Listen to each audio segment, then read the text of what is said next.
go to the site. That's where I get all my kind of comic movie, like nerd news stuff. So Nicole knows this. Like I was going to Comic-Con and stuff before I got the show. So I'm like, yeah, I'm actually a big fan of the website. Great. I appreciate it. It means a lot because, we put a lot of work into it. Yeah, And it's awesome. and now we get to put you on there. Talking about Ballmastrz Rubicon, which is a special that's going to be airing midnight February 20th on Adult Swim. Let's move a little bit backwards. Let's talk about Ballmastrz, the original show, because it's through this that I discovered it, and I started one episode. Next thing I knew, I was almost done with season 1 because it really sucked me in. Tell me a little bit about how that got started. So I used to do a show called Superjail on Adult Swim. Mm-hmm. And when there was a period when it wasn't over, but the guy at the time that was in charge, Mike Lazo, he's like, why don't you pitch a new show? And at the time, I've always been an anime fan, and stuff, I was seeing stuff like Kill la Kill and One Punch Man and stuff like Yuasa's Ping Pong. And I was like, man, maybe I could make some weird sports anime type thing, because they don't really have a sports show. But also I was a big fan of wrestling and things like, rollerball and kind of, dystopian kind of game thing. I was like, I'll make a fake game. It'll be a combination of all this stuff. And that's kind of how the idea happened. And I pitched it, they liked it. And that's how the show came about. And again, I was always an anime fan. So it was kind of a, like it sounds corny, not my love letter to anime, but it was like my version of an anime. But it's still that thing, I talked about this in some of the other interviews, like, it's more raw. It's not like people get into that thing like, what's anime? But it was, it's what it is. It's my version of an anime, Yeah. So how did you decide to pick that kind of particular raw, really gritty animation style? Again, it came out of when I was trying to develop the show. I was having a really hard time figuring it out, and I kept comparing it to other things and feeling like it sucked, and I was trying to make it too perfect. And it's funny, I saw this. I'm a David Lynch fan. I watched Mulholland Drive, and then I read some kind of interview or something about it, and there was some quote. I don't know if it was David Lynch or someone talking about it, and they were talking about how Mulholland Drive's not a perfect movie, but it's like you're in his brain, and it is what it is. And it kind of inspired me. And I thought, I have to stop trying to make a perfect. I'll never make a really good anime. I have to make my version of an anime.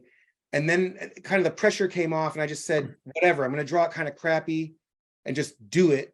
And it kind of came out of that where I kind of let go and said, let's let it be what it wants to be. And then it kind of came together. And it was kind of weird, because there was a point when I thought, I can't figure this show out. It was a struggle, to be honest.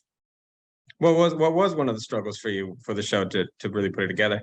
I think the struggle was just trying to make it think it had to be perfect, or think it had to be a real anime, and it couldn't be. So it was like, just make it, kind of, be honest about it, or be authentic, and just make your version, So then finally, when you put it all together, what was that aha satisfaction moment for you, to think that, yes, I got it. This is what Ballmastrz needs to be. To be honest, even through the first season, I think we were all still figuring out. It's also a real collaborative thing. Like, even though it's my show, the crew is amazing. There's so many people involved. It's very collaborative, the designers and the animators and everything. But there were a bunch of things. I think a lot of us, a lot of the people who worked on it had worked on Superjail, and a lot of these animators are anime fans. So it was a lot of just talking or having beers and being like, wouldn't this be cool? Wouldn't this be cool? And kind of just talking about things and throwing it all together and kind of letting it just mash up almost.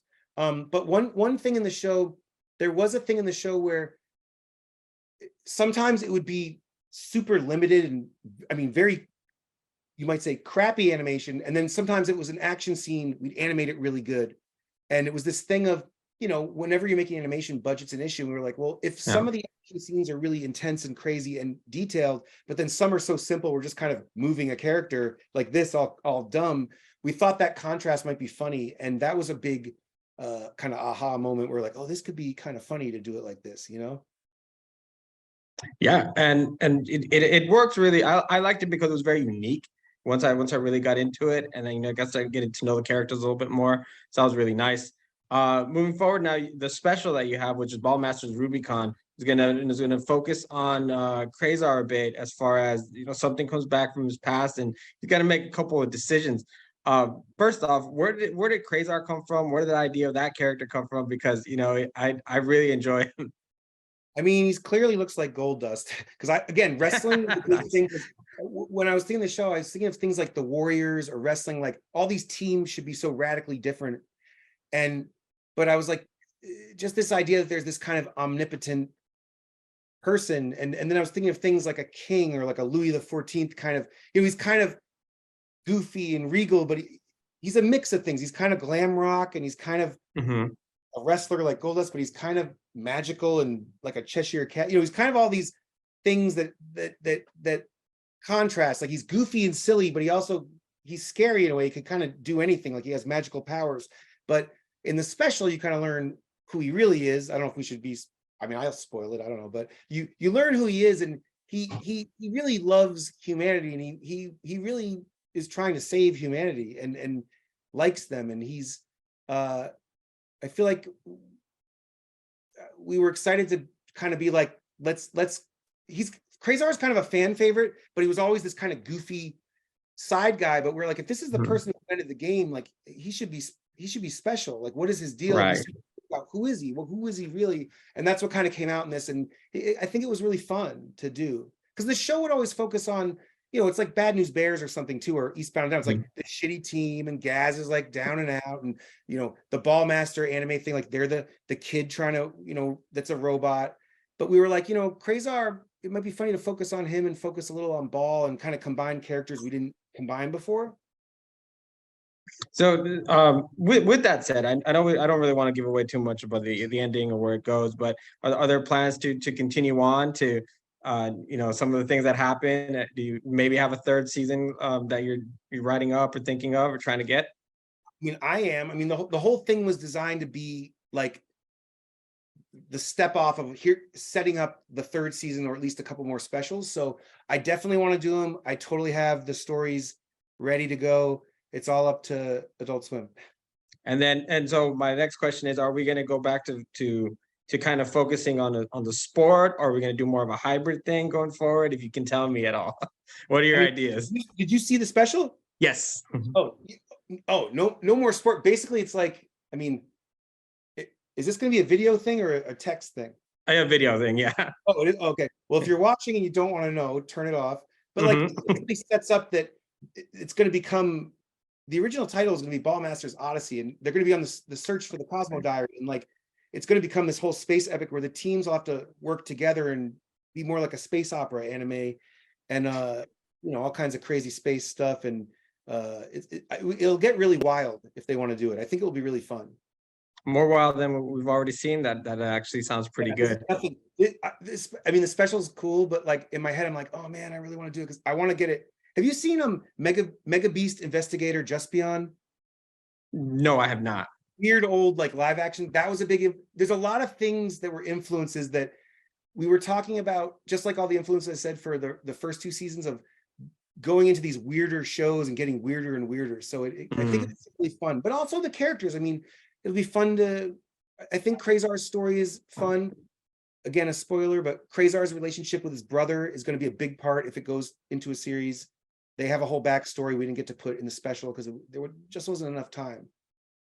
Yeah, not enough time to really explore all that. Also, one of the things I really enjoyed was kind of you're able to see a lot of the characters kind of intermingle, despite they used to be on different teams and things like that.